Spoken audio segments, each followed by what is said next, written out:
Pemirsa, sejumlah pernyataan kontroversial dilontarkan oleh Menteri Agama Yakut Khalil Qaumas terkait kontestasi Pilpres 2024. Apa aksi yang akan diambil oleh partai asal dari Gus Yakut untuk menyikapi ini? Telah bergabung bersama kami melalui sambungan Zoom Maman Imanul Haq selaku Wasekjen Partai Kebangkitan Bangsa. Selamat siang, Kang Maman. Selamat siang, Mbak Dema. Kang Maman, kami konfirmasi kembali, Gus Yakut ini masih menjadi kader PKB, betul ya? Betul, beliau pernah menjadi anggota DPR RI dari PKB. Dan sampai hari ini tidak ada pernyataan pengunduran diri. Nah, Kang Maman menyikapi dengan sejumlah pernyataan kontroversi, mulai dari Amin Bid'ah, kemudian juga jangan memilih pemimpin yang hanya ganteng saja. Ini PKB bagaimana menyikapinya? Yang pertama tentu kita sangat menyayangkan pernyataan-pernyataan kontraproduktif dari Menteri Agama. Apalagi dilakukan oleh seorang pejabat negara dan dia menjadi pembantu presiden. Presiden secara jelas mengatakan bahwa pemilu di 2024 harus betul-betul kondusif, menjaga persatuan, kesatuan. Dan ini tentu ketika pernyataan-pernyataan itu mengarah kepada satu pasangan, yaitu pasangan Mas Anies dan Gus Muhaimin, ini tentu sangat-sangat disayangkan, apalagi posisinya sebagai Menteri Agama. Kita berharap agama menjadi energi untuk transformasi dan perdamaian, bukan menjadi juga alat untuk seolah-olah dia justru mendistribusikan orang lain.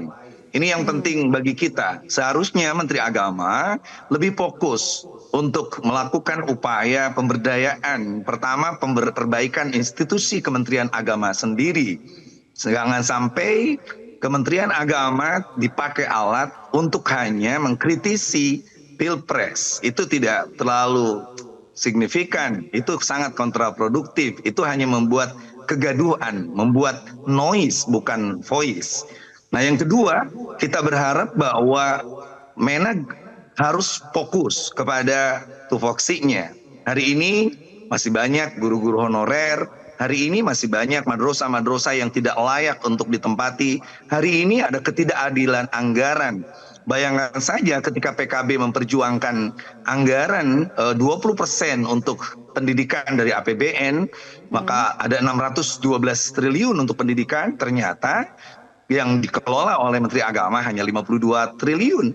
Ini yang seharusnya di DPR kita dorong terus agar Menteri Agama lebih bisa menunjukkan bahwa anggaran kita tidak cukup segitu, tapi harus lebih besar karena umat Islam, pendidikan-pendidikan yang ada di bawahnya pun sangat membutuhkan anggaran yang signifikan. Agama harus hadir kepada madrasah, pesantren-pesantren, guru-guru ngaji, guru-guru honorer, guru-guru yang hari ini terus membangun energi untuk sumber daya manusia Indonesia yang berakhlak, yang mempunyai nilai kebangsaan yang kuat. Itu sebenarnya tupoksinya, bukan terus-menerus mengomentari soal satu pasangan capres.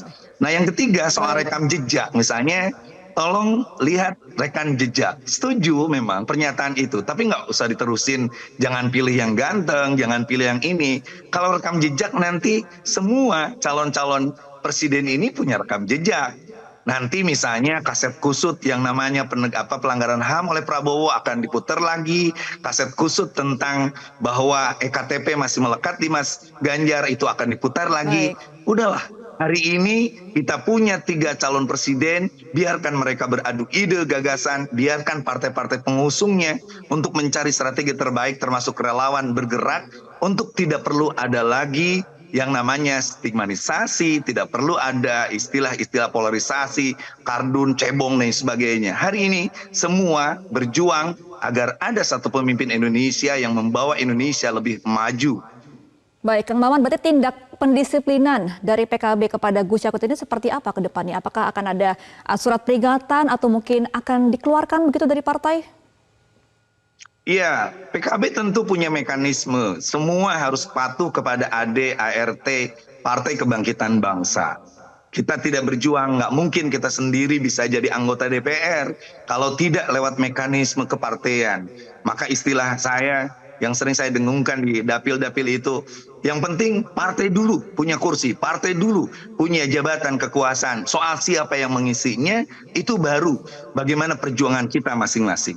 Maka kalau ada orang yang menafikan peran partai dalam meraih jabatan-jabatan publik, itu tentu sesuatu yang salah. Maka PKB punya mekanisme untuk menegur siapapun yang melakukan tindakan-tindakan yang melanggar ADART partai ini. Oke, baik. Nah, Kang Maman, ini kan juga dalam pernyataan terpisah, GP Ansor justru membela nih pernyataan dari Gus Yakut. GP Ansor malah menilai bahwa tindakan dari PKB menegur Gus Yakut ini menjadi sebuah kearoganan dan juga reaktif. Bagaimana tanggapan PKB mengenai hal ini? Iya, bedakan antara Gus Yakut sebagai dia ketua umum GP Ansor dengan dia sebagai Menteri Agama yang pejabat publik. Urusan PKB adalah urusan dengan pejabat publik karena kita partai politik. Itu yang tidak bisa dipahami. Jadi jangan dicampur aduk. Di PKB siapapun pasti ada teguran, dari mulai tingkat teguran yang namanya surat peringatan 1, peringatan 2, peringatan 3, lalu baru nanti diberikan tindakan karena dia dianggap melanggar dari aturan partai, itu yang penting. Jadi kalau nanti misalnya yang menjawabnya itu sendiri adalah presiden yang seharusnya mengingatkan para pembantunya untuk tidak terus-menerus memproduksi kata-kata, ucapan-ucapan, pidato-pidato yang tidak bermutu, yang mengarah kepada pembegiringan opini publik, stagnisasi dan lain sebagainya. Di tengah kita terus-menerus dengan para kiai, dengan para ustadz, dengan tokoh-tokoh agama kemarin di Tugu Pancasila dan di Jakarta untuk meneguh.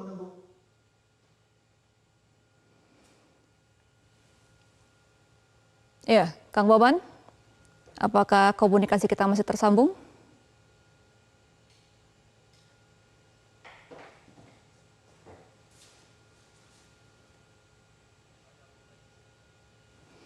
Iya, Kang Maman, kami kembali memanggil Kang Maman. Apakah masih terdengar suara dari studio? Masih. Oke, baik. Silakan dilanjutkan, Kang Maman. Iya, itu. Jadi tentu partai akan memberikan teguran kepada siapapun kadernya yang dianggap keluar dari aturan-aturan partai. Oke, kira-kira kapan tuh, Kang Maman, pemanggilan terhadap Gus Yakut? Ya, secepatnya, karena desakan dari daerah, desakan dari terutama Dewan Suro dan lain sebagainya, termasuk pengurus DPP, agar tidak ada preseden. Jadi kalau dibiarkan nanti seolah-olah siapapun boleh berlaku seenak hatinya, itu nggak bisa untuk sebuah institusi. Apalagi kita tahu bahwa yang dukung Mas Anies itu adalah partai-partai politik yang punya kursi di DPR RI, dan itu artinya melalui mekanisme KPU yang sah secara konstitusional, maka tidak boleh ada orang yang menuduh bahwa pasangan tertentu dianggap orang yang melakukan politisasi agama dan lain sebagainya. Framing itu harus dihentikan dan dibuktikan lewat mekanisme yang lebih benar dan serius.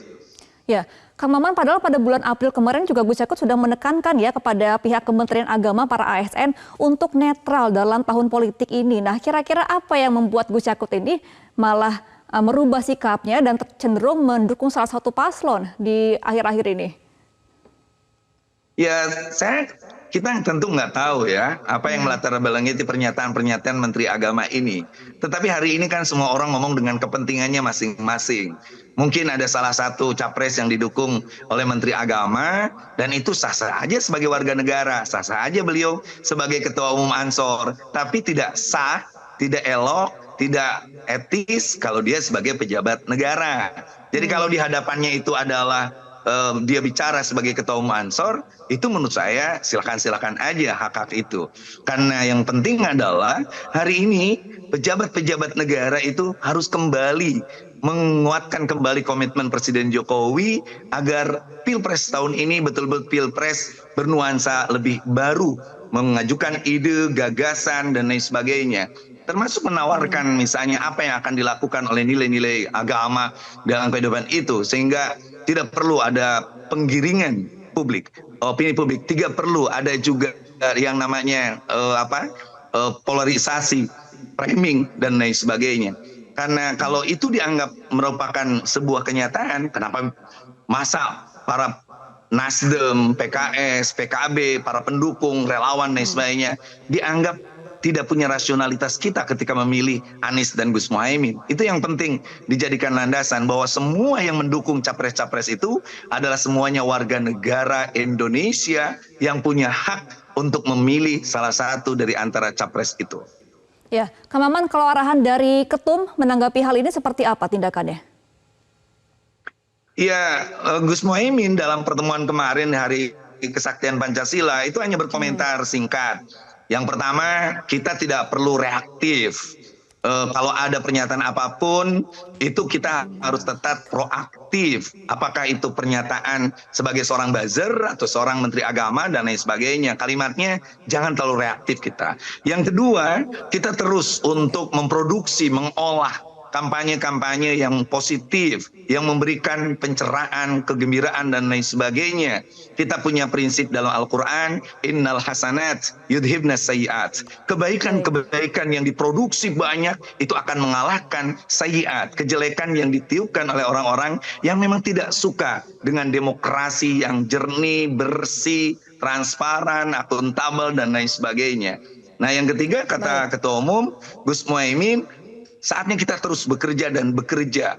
Makanya hari ini PKB terus memasang baliho, hadir di pertemuan masyarakat termasuk di Maulid. Kalau mereka yang bertanya kenapa harus Anies Muhaimin, apa programnya ke depan, bagaimana pemihakannya terhadap kemajuan bangsa, kita jawab. Kita sudah siapkan semacam buku saku yang yang diproduksi oleh Dewan Suro dan juga ada yang di DPP PKB ini Dewan Tanfid. Untuk itu lalu kita bagikan.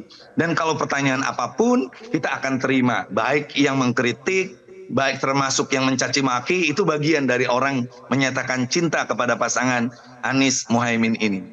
Baik, Kang Maman, kita akan nantikan bagaimana tindakan langsung dari PKB mengenai Gus Yakut ini. Terima kasih Kang Maman Imanul Haq selaku Wasekjen PKB. Selamat kembali beraktivitas, Kang Maman. Jelajahi cara baru mendapatkan informasi. Download Metro TV Extend sekarang.